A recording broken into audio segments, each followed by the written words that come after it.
Hey guys, it's your girl, Dia Zonga, otherwise known as, ooh girl, you're still losing weight. This week on my video, I wanted to update you guys on if I was able to track. Did I track?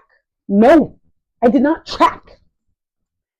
Monday, did not track. Tuesday, did not track. Wednesday, Thursday, Friday, Saturday. So Saturday and Sunday, instead of tracking protein in half of a meal, I will be tracking, did I start my first meal at 12 p.m. and did I stop eating after 8 p.m.? And then if not, I just put the times I started and stopped, and then I adjust as needed. Same with Sunday. So today I definitely ate before 12 p.m. I had watermelon. So not bad, but not what I wanted. Okay, so tomorrow let's try to get to this. Point is, this week was a bit of a flop, and I'll tell you why. I had a lot going on at work. I was stressed, and I just, I tracked in my head. I remember on Wednesday, I was like, man, I gotta track, and I just didn't freaking do it. And I feel like I got this sense of hopelessness, and so this sense of hopelessness is not helping me. Like, I gotta stop this shit. Like, this ain't gonna help.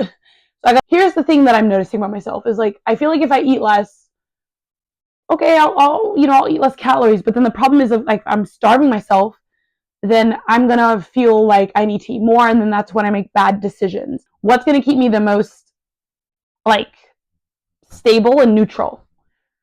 And I found that when I just admit that I'm full, like, I find that I can not eat, and then I get the sense of, like, urge. The urge to eat is so strong, to soothe everything, because at one point in my life, food was used to soothe.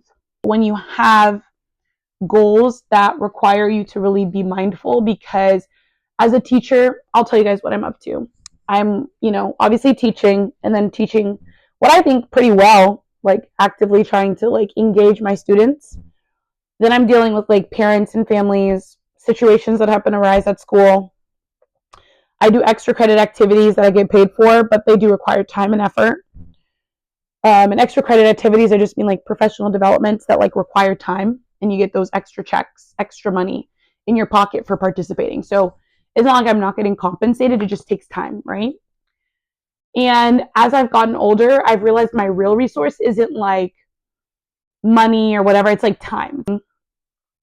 I'm going to use this slide because I think it's cute and it's funny. And I can access Google Slides on my phone, on my computer, on my iPad, whatever. It doesn't matter. I can access it wherever. So that's going to be my new place. Is what I'm using my time to do. I'm going to talk about something that came up for me this week. I had a conversation with a coworker that struck me as super impactful. Like, she literally, we were sitting on the steps at work, and she said, we were just talking about food. She's like, oh, I've tried intermittent fasting. I've done all this stuff. Mind you, she's a very petite person. Like, I think we're about the same height. She might be, like, I don't know. We're about the same height. But she's, like, naturally thin. She strikes me as a naturally thin individual. And I think sometimes when I am sitting, I don't eat a lot. And I was like, oh, what do you mean? And she's like, if I'm not utilizing any energy, I don't even get the urge to eat. The urge isn't there. And I kid you not, like, my brain just went volcano, volcano, volcano, and punched me, and just, I was KO'd. Like, Chun-Li, like, KO. Like, I was shocked. I think I've heard versions of it, right? Trainers always say your TDEE. How much food do you need? Your total expenditure, essentially, is your TDEE. And there's a calculation for it. But it basically means your resting metabolism. If you don't burn anything, if you're sedentary, what is the weight that you need to just make sure that you retain muscle mass? I was stunned in that moment when she said that. Have I got this fitness thing all messed up? Is the reason why I'm struggling to lose weight and also maintain a fitness lifestyle is because I'm moving so much that when it is time for me to eat less, I am literally fighting myself to eat more. And I mean, there'll be so many people online who say, no, you got to eat right, have the diet, da da da da da da. And I've done it. And a part of me is like, I don't think exercise needs to be a part of this equation. I've already known that for a minute, But hearing her say those words come out of her mouth, and I don't think she was definitely not trying to be mean. Like, we were just having a regular conversation talking about intermittent fasting. And I think I even brought it up, right? Because I'm the one obsessed with my body and have the insecurities. But when she said that, it hit me like a ton of bricks. And I was like, oh my gosh, I need to use that information for myself. So use that information as you will. But that's something I learned, is that if you are not expending a lot of energy, the urge to eat should be low. Like, I like to eat. I like to cook. I like to bake. And I haven't baked in a long time. I like to eat candy. I like sour candies. I like chocolate. I like chips. But I shouldn't be eating all that if I'm not moving. That was a wake-up call for me. Like, and energy, right? Energy. Her inner chi. I think I just like went into like full connection mode.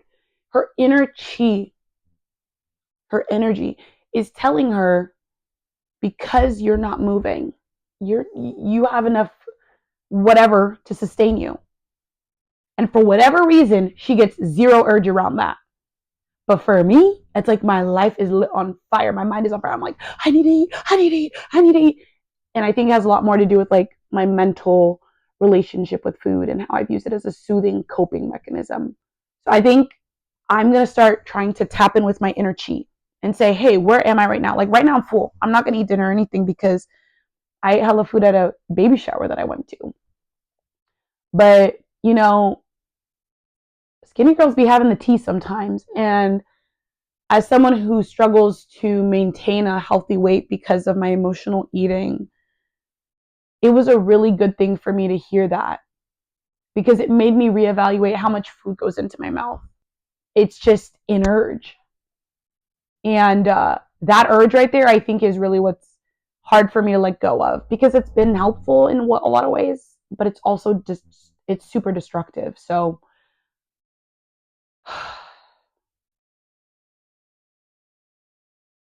I think some of it is the ADHD too, because I talking to her, she's a very like chill, calm, collected person. But if you know me, I'm like an Energizer bunny. I'm constantly going, running. Like, my mind is always going, my body's always going, and I'm just always trying to do something. But this lady, like, when you talk to her, you have to like wait, because she processes everything very intentionally, very carefully. Even when she speaks, she's careful with her words.